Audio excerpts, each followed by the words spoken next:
Bonjour les filles, j'espère que vous allez bien, Bezrat Hashem. On essaye que toute cette étude qu'on fait pour nos enfants, qu'Akadosh Baruch Hu, et il voit nos efforts parce que des parents qui voient les enfants qu'ils font des bêtises ou qu'ils font des choses à ne pas faire, ils ne réprimandent pas, ils vont donner une compte là-dessus.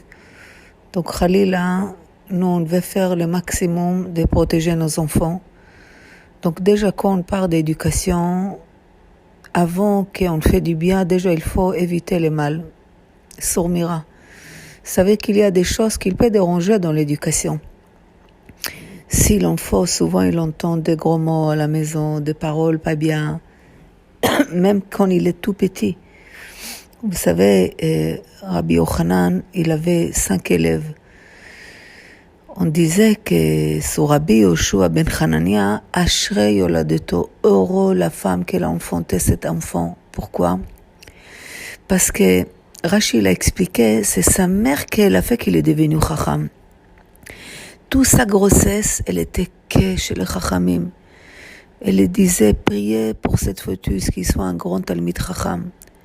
Quand il est né, elle n'a pas bougé de la synagogue, il n'entend que des paroles de Torah.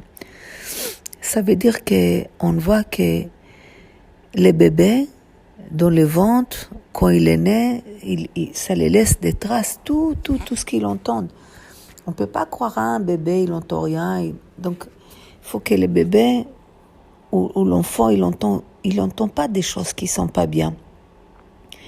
Même des fois, il y a des parents avec les bébés, ils endorment avec la télé, avec la musique, ou des fois, ils mettent des choses, comme on dit, des photos, ou des mamaches à la télé, des choses qu'ils croient que le bébé, c'est pas grave qu'il voit. Il faut savoir que ça abîme son nefesh.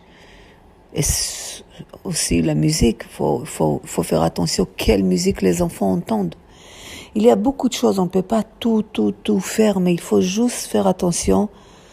Après, chacun, les domaines que ça l'intéresse, bien sûr, il peut développer, on peut même nous développer sur la musique. On a dit aussi, il y a des petits enfants qui vont chez la grand-mère, et la grand-mère, elle n'est pas très datia, elle n'est pas religieuse, elle ne connaît pas dans les cachottes, elle dit qu'est-ce qu'il y a dans les morceaux de chocolat, qu'est-ce qu'il y a dans les ça. Et les enfants, ils vont chez leur grand-mère, et la grand-mère, elle dit qu'est-ce qu'il y a, prends quelque chose, c'est pas grave, tu peux manger. Il faut savoir que, Khalila, quand un enfant, il mange quelque chose, ou du lait qui n'est pas bien, ou des laits ou les nourritures qui n'est pas, comme on dit, pas cachère, c'est métamtem et libon, ça abîme son cœur, ça fait naître en lui une mauvaise trait de caractère et ça l'abîme dans sa vieillesse. Maintenant, je parle pas que des choses, ok, il y a des nourritures qui est permis, l'autre nourriture, elle est pas permis. Je parle pas que des choses permis ou pas permis, il y a des temps, il y a des moments, il y a des enfants qu'il faut leur dire oui, tu attends avant qu'on fait Avdallah, attends qu'on fait Kiddush. Il y a des enfants que tu peux leur donner, ils n'ont pas encore l'âge des bat mitzvah. Il faut pas leur faire de la peine. Ça veut dire que il y a des choses que plus les parents ils étudient, plus les parents ils cherchent à comprendre qu'ils ont une responsabilité. Donc, en même temps que les parents, ils grandissent, ils vont comprendre qu'il y a des choses que tu peux te permettre à ton fils. Et toi, parce que tu es innocent, tu lui as dit non, tu peux pas. Ou à l'envers. Ça veut dire que c'est non-stop, nous, on doit grandir. Vous savez, le Chazon Ish, il a dit, il y a des choses qui sont sgoulim, ça veut dire qu'il y a une remède à l'intérieur qui l'aide à l'enfant à grandir dans la sainteté, dans la pureté. Quand ils sont encore petits, je parle pas des enfants qui ont les chiyuv, qu'ils ont obligés. Quand tu es habitué à ton fils à faire netilat yadayim le matin, même des premiers jours quand il est né, ou qu'il met une kissouille rouge dans la tête, une kippa, talit katan, même s'il n'est pas obligé, ça, c'est bien, mais c'est pas obligé. Parce que vous comprenez, il y a des choses qui font du bien à l'enfant. À l'âge qu'il est obligé, c'est autre chose. Mais il y a des parents qui qui sont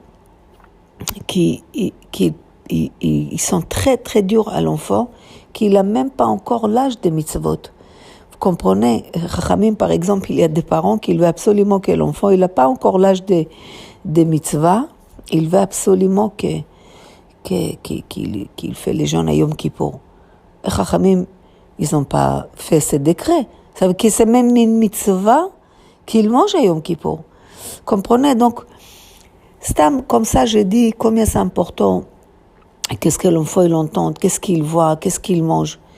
Donc c'est Bezrat Hashem, c'est à nous la responsabilité. Il ne faut pas croire que c'est la responsabilité de notre voisin ou de l'école. C'est à nous.